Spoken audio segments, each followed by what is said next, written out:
কিন্তু আমি কাউকে ইচ্ছা করে হারাবো না, আমি হেরে যাই। এটা মৃত্যু চিন্তা মানুষকে ভালো করতে পারে। আমি সেদিনকে সামনে রেখে একটা আয়াতের তেলাওয়াতের মধ্য দিয়ে আমি আলোচনা শুরু করেছি। খুব কমন একটা আয়াত। এই আয়াতটা জানেন না এমন কোন লোক মনে হয় নাই, এমনকি হিন্দু হয়ে ওই আয়াতটা জানেন মোটামুটি ভাবে, যারা দরবার করে কথাবার্তা বলে। এই আয়াতের সঙ্গে সবার পরিচিতি আছে, কুল্লু নাফসিন দেখছেন সবাই বলে ফেলছে। আমি আজকে এমন একটা আয়াত বললাম যে আয়াত সবার জানা। এই জানা আয়াতকে সামনে রেখে কিছু কথা বলতে চাচ্ছি, সময় দেবেন তো? জোরে বলি ইনশাআল্লাহ। আমি খুবই খুশি এত আন্তরিকতা নিয়ে আপনারা বসে আছেন। প্রচন্ড গরম, ঘর্মাক্ত দেহ, প্রত্যেকের শরীর থেকে ঘাম ঝরছে, এর মাঝেও বসে আছেন। একটু সময় দিবেন। আপনি কি জানেন আপনার একটু সময় দান জান্নাতের একটা কারণ হতে পারে? কারণ আমরা সময় দিচ্ছি বলতো কোন কিতাবকে? কিতাবটা কার? এখন আমার মূলত আমরা কার মেহমান হয়ে আছি? যখন কেউ মক্কা যায় তখন সে কার মেহমান হয়? কাবা ঘর কার ঘর? কার ঘর? আর সে আল্লাহর ঘরে যে যায় তখন সে কার মেহমান হয়? কার মেহমান? আল্লাহর মেহমান হয়। যে কোরআন শুনতে আসে, কোরআন কার কথা? কোরআনের কথা শোনার জন্য যারা বসে থাকে তারা কার মেহমান? তো আল্লাহর মেহমান হয়ে আমরা বসে আছি। এর চাইতে বড় যোগ্যতা, এর চাইতে বড় ভাগ্য আর কারো থাকতে পারে না। এখান থেকে আমরা দোয়া না করে কেউ যাবো না। জোরে বলি ইনশাআল্লাহ। আমাদের শেষ কাজ এখানে কি হবে? দোয়া। দোয়ার আগে ওঠার কোনো চিন্তা কেউ মাথায় নেবেন না। রাজি আছেন ইনশাআল্লাহ? আসো, আপনি যখন ওঠা বসা করবেন তখন আমি আলোচনা হারা ফেলবো, এই জন্য আগেই বলে ফেললাম একটু বসো, আমরা ধৈর্য ধরি। একদিন তো আমাদের ধৈর্যের বিশাল পরীক্ষা দিতেই হবে। 50,000 বছর চলে যাবে, কিয়ামত শুরু হয়ে যাবে, বিচার শুরু হবে না। 50,000 বছর। কত হাজার বছর? 50,000 বছর। আমরা এখানে সময় দিলে পরে ওই সময় আল্লাহ কমায় দিবে। একটু বসে আমরা একটু মনোযোগ দিয়ে শুনতে। কুল্লু নাফসিন, দেখছেন সবার মুখস্থ, সবাই মুখস্থ করে ফেলেছেন। যায়িকুন মানে হলো স্বাদ। প্রত্যেকটা জীবনে প্রত্যেকটা ব্যক্তির মৃত্যুর স্বাদ অবশ্যই গ্রহণ করতে হবে। স্বাদটা কেমন বলেন তো? কঠিন কেমন বলেন? বলতে পারবেন? বলতে পারবেন না। বলতে পারবো তখন যখন কি মরবো, এছাড়া বলা সম্ভব না। আম খেতে ভারী মজা, 1000 বার বলেন আর লেখেন, কাম হবে? মজা মজা কোন কাম? আগে জিব্বা, আগে আম আসতে হবে। তো মৃত্যুর যে স্বাদ, এটা শুধু আমরা মুখী বলছি, কিন্তু এটা যে কত কঠিন একটা জায়গা, এর মুখোমুখি আমাকে আপনাকে হতে হবে। এভরিবডি ফেস, প্রত্যেকটা ব্যক্তিকে মুখোমুখি হতে হবে, মৃত্যুর কাছাকাছি যেতে হবে, এতে কোনো সন্দেহ নাই। এই চিন্তাটা যার মধ্যে যত গভীরভাবে লালন হবে সে তত আল্লাহ হয়ে যাবে। যদি বলি সুবহানাল্লাহ। মারামারি করতে যাবেন, কি মরেই তো যাবো, মারামারি করে লাভ কি? হারাম কিছু খাইতে যাবেন, মরেই যাবো, হারাম খায়া বিপদে পড়বো কেন? জমির আইন ঠেলবো আমি? এই তো কয়েকদিন পরে তুমি 3.5 হাত কবরে যাচ্ছে, জমির আইন ঠেলে লাভটা কি? মিথ্যা সাক্ষী দেবো আমি, লাভটা কি? মরেই তো যাবো। এই যে একটা মৃত্যুর চিন্তা মানুষকে ভালো করছে, এই জন্য আমাদের মৃত্যুর চিন্তা সবার পরে দরকার না সবার আগে দরকার? আল্লাহ তাআলা সে ওয়াসতে করছেন, বান্দা প্রত্যেক প্রাণীকেই কিন্তু মৃত্যুর স্বাদ গ্রহণ করতে হবে।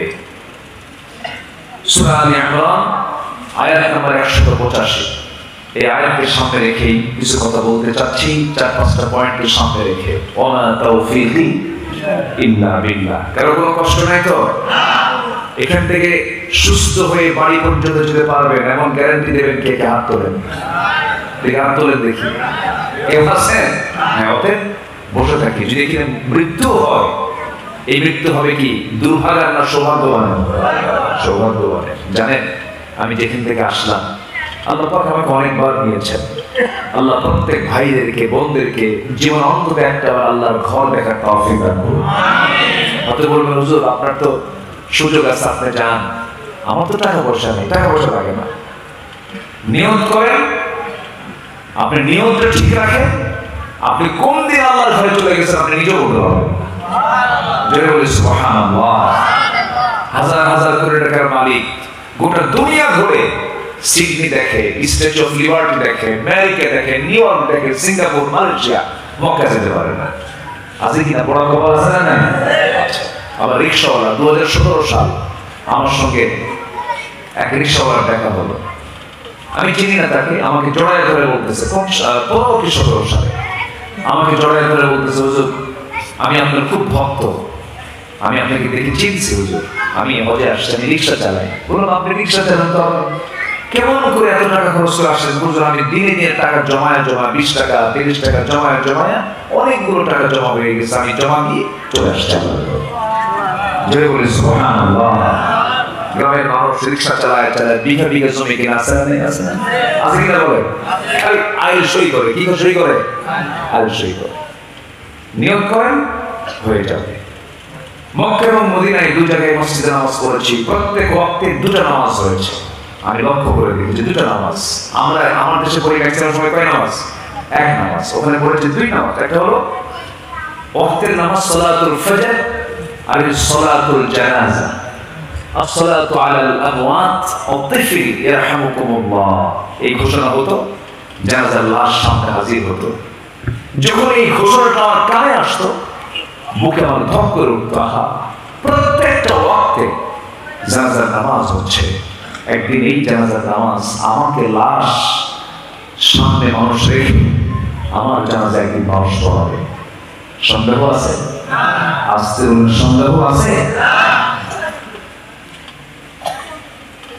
জীবনে কত ঘোষণা শুনেছি, মসজিদের মাইকে মাইকে ঘোষণা হয়েছে, অমুক ছেলে অমুক পিতার অমুক সন্তান দুনিয়া থেকে বিদায় হয়েছে, আজ বিকেলে তারা জানাজা সবাই আসবেন। এই যে ঘোষণাগুলো শুনলাম, জানাজায় হাজির হলাম, কাফন দাফন করলাম, মাটি দিলাম। এই যে আমি একটা লাশ দিলে করে আমি চলে আসলাম, একদিন আমারও লাশ হয়ে যেতে হবে। ভালো হওয়ার জন্য দূরে কোথাও যাওয়া লাগবে না, স্কুল কলেজের প্রয়োজন হয় না, মাদ্রাসার প্রয়োজন হয় না, দিন শিখবো শেখার প্রয়োজন আছে, কিন্তু মানুষকে ভালো হওয়ার জন্য বেশি কিছুর প্রয়োজন নাই। মৃত বাবার কথা চিন্তা করলে ভালো হওয়া যায়, মৃত মার কথা চিন্তা করলে ভালো হওয়া যায়, আমার বয়সী কত বন্ধু দুনিয়া থেকে বিদায় নিয়েছেন, চিন্তা করলে ভালো হওয়া যায়। মাঝে কয়েক বছর আগে আমার একই বয়সে আমরা একই ক্লাসমেট ছিলাম, একসঙ্গে পড়াশোনা করেছি, জিয়াউর রহমান নাম। বহুদিন যাবৎ কথা হয় না, কণ্ঠ খুব সুন্দর ছিল, সুন্দর তেলাওয়াত করতো, আর্মিতে চাকরি পেল। হঠাৎ করে আমি জানি না, হঠাৎ করে একদিন ফোন দিলাম, ফোন দেওয়ার সঙ্গে সঙ্গে একজন মহিলা কণ্ঠ ভেসে আসলো। বললাম জিয়া আছে নাকি? জিয়াকে ফোনটা দিলে ভালো হয়, আমি তার বন্ধু অমুক। কোথায় বেড়াতে গেছেন? কেন আমি তো এখন ফোন ধরতে পারবেন না, কেন কি হয়েছে?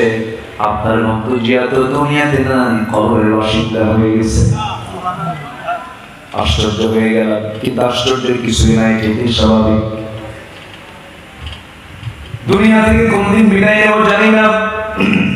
আজকে বিকালবেলা আমার এক গ্রামের এক চাচাকে ফোন দিয়ে বললাম, চাচা কেমন আছেন? বললো, চাচা ভালো আছি, তবে আপনার খুব প্রিয় একজন আত্মীয় আসমাল, আর নামটা আসমাল, দুনিয়া থেকে বিদায় হয়ে গেছে।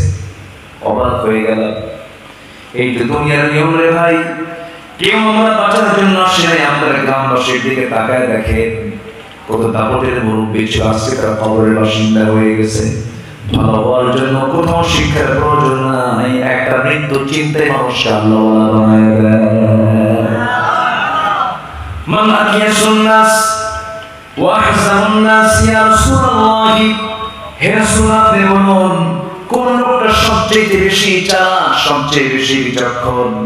আমার রাসূল বলেন, ক্বালা আকসারুকুম যিকরান লিল মাউত ওয়া আকসারুকুম ইসতিআদাদা উলাইকাল আকিয়াস যাহাবু বিশরাফিদ দুনিয়া ওয়া কারামাতিল আখিরাত। সবচেয়ে বিচক্ষণ লোক সেই লোকটাই যে লোকটা মৃত্যুর কথা বারবার স্মরণ করে আর গুনতে থাকে কোন দিন দুনিয়া থেকে বিদায় নিয়ে নেব। ইদা আসবাহতা ফালা তানতাযিরিস সাবাহ ফালা তানতাযিরিল মাসা ওয়াইদা আমসাইতা ফালা তানতাযিরিস সাবাহ, সকাল যখন পাবে সন্ধ্যা অপেক্ষা করবে না, সন্ধ্যা যখন পাবে সকাল অপেক্ষা করবে না, কারণ মৃত্যু যখন তখন তোমাকে ঘেরাও করে ফেলবে। এই মৃত্যুর যন্ত্রণা থেকে পৃথিবীর কোনো মানুষ কোনোদিন রেহাই পাবে না, কোনদিন সম্ভব নয়। আল্লাহ রাব্বুল আলামিন এর জন্য বলেন কুল্লু নাফসিন যায়িকাতুল মাউতি ওয়া ইন্নামা তুওয়াফাউনা উজুরাকুম ইয়াওমাল কিয়ামাতি ফামান যুহজিহা আনিন নার ওয়া উদখিলাল জান্নাতা ফাকাদ ফাজ ওয়া মাল হায়াতুদ দুনিয়া ইল্লা মাতাউল গুরুর। জয় আল্লাহু আকবার। প্রত্যেক প্রাণীকে মৃত্যুর স্বাদ গ্রহণ করতে হবে। তোমাদের সকলকে তোমাদের কর্মের পুরোপুরি পরিণাম কিয়ামতের দিনই দেওয়া হবে। অতঃপর যাকে জাহান্নাম থেকে দূরে সরিয়ে দেওয়া হবে, জান্নাতে প্রবেশ করানো হবে, সে হচ্ছে প্রকৃত সফল। যে ব্যক্তি জাহান্নামকে মাইনাস করে জান্নাত অর্জন করতে পারলো সেই হলো সফল। জান্নাত না জাহান্নাম? জোরে জোরে জোরে জোরে। জান্নাত না জাহান্নাম? জাহান্নাম যে পাবে সে হলো পরাক্রমশালী, জান্নাত যে পাবে সে হলো সৌভাগ্যবান। আমরা কি পেতে চাই বলে? আরো জোরে কি পেতে চাই? জান্নাত কয়টা? জোরে জান্নাত কয়টা? জাহান্নাম কয়টা? বলেন জাহান্নাম কয়টা? 7টা। 7টা জাহান্নাম, 8টা জান্নাত। 7টা জাহান্নামকে যদি আমার আপনার জন্য মাইনাস করে নিতে চাই, আমাকে আপনাকে কিছু কাজ করতে হবে। সেই কাজগুলো সব কোরআনে বলে দিয়েছেন কে? আস্তে বলুন না, কে বলে দিয়েছেন? আল্লাহ তাআলা বলছেন, বান্দারে তোর চোখের পানি আমার কাছে দারুণ পছন্দের। ফাফাদাত আইনা, তুই কি জানিস? তুই যদি নির্জনে নিভৃতে শেষ রাতে দেখি গভীর নির্জনে সবজন ঘুমায়, যখন গভীর ঘুমের সাগরে হাবুডুব খাবে, তুই আমার মহব্বতে উঠবি, ওযু আনবি, নামাজে দাঁড়াবি, ঘরের কোণে বসে একাকী চোখের পানি ফেলে ফেলে সেজদায় পড়ে কাঁদবি। তুই কি জানিস আমার ভয়ে চোখের এক ফোঁটা পানি যদি তুই ফেলতে পারিস, যায় নামাজ যদি ফেলতে পারিস, তুই কি জানিস 7টা জাহান্নামকে আমি আল্লাহ তোর ওই এক ফোঁটা পানিতে নিভাইয়া দিয়া 8টা জান্নাতের দরজা আমি তোর জন্য খুলে দেব। তাহলে জাহান্নামকে হারাম করার জন্য আমাদের দুনিয়াতে কাজ করার দরকার আছে না নাই? আস্তে বলবেন না, আছে না নাই? চোখের পানি ফেলবো কার কাছে? বউয়ের কাছে চোখের পানি ফেলে লাভ নাই। বউয়ের সামনে কাঁদবেন, বউ বলবে পুরুষ মানুষ কাঁদবে, হাসবে আর বলবে কি পুরুষ তুমি, পুরুষ হয়ে কাঁদো। বউ কাঁদবে স্বামীর কাছে, স্বামী বলবে মেয়েরা এরকম কাঁদবেই, কেউ দাম দেবে না।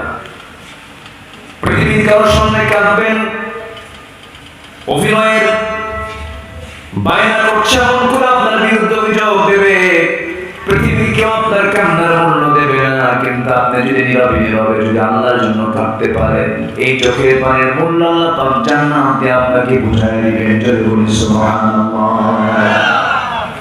والذين يبيتون لربهم سجدا وقياما والذين يقولون ربنا اصرف عنا عذاب جهنم إن عذابها كان غراما إنها ساءت مستقرا ومقاما. রাত গভীর হয়ে যাবে, মদারু মদ খাবে, গাজারু গাজা খাবে, জিনাকার জিনা করবে, দরজা লাগায়া কাম কুকাম করে বেড়াবে। আল্লাহর বান্দাগুলো নীরবে নিভৃতে চোখের পানি ফেলে ফেলে সেজদায় পড়ে কাঁদবে। আল্লাহ ওই বান্দাকে এত ভালোবাসেন, আল্লাহ বলছেন এই বান্দার কোন হিসাব দেব না, আমি তার জান্নাত দিয়ে দেব। জোরে বলে সুবহানাল্লাহ। চাইবো কার কাছে? আস্তে বলে চাইবো কার কাছে? আল্লাহর কাছে। মূর্তি তো হবে ভাই, মাস্তানি করে লাভটা কি? মূর্তি তো হবে, হিংসা করে লাভটা কি? মূর্তি তো হবে, মিথ্যা সাক্ষী দিয়ে লাভটা কি? মূর্তিতে হবে দুনিয়ার দল করে লাভটা কি? মূর্তি যখন হবে দল করে যাব কার দল? আসতে বলে না কার দল? দল করতে হবে কোনটা? ফয়সালা বুঝি কোরআনে নাই? আসতে বললেন না, আছে না নাই?